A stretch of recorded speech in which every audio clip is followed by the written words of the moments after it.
இது வந்து பத்ரிநாத்திலிருந்து கிட்டத்தட்ட ஒரு 5 கிலோமீட்டருக்கு மேலே இருக்கிற இந்தியாவின் கடைசி கிராமமாக விளங்கி வந்தது. இது வந்து இந்தியாவின் பிரதமர் நரேந்திர மோடி ரெண்டாவது தடவை ஆட்சிக்கு வந்த பிறகு ஃபஸ்ட்டு கிராமமாக அறிவிச்சிருக்காரு. அதுதான் இந்த கிராமம். இதுதான் ரோடு, தடம், இதுதான் மக்கள் வாசிக்கிற இடம். இந்த குல்லா, ரெயின் கோட்டு, சொட்டர், இதுதான் எங்களுக்கு வந்து தொழில். வேறு எதுவும் எங்களுக்கு பொருளாதாரம் எதுவும் இல்லை. அது அப்புறம் அடுத்த பாருங்கள். இதுதான் வந்து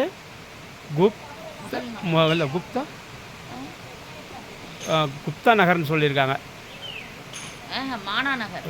மானாங்கிறது கிராமம், மானாத்தின் கிராமம், மனா கிராமம்.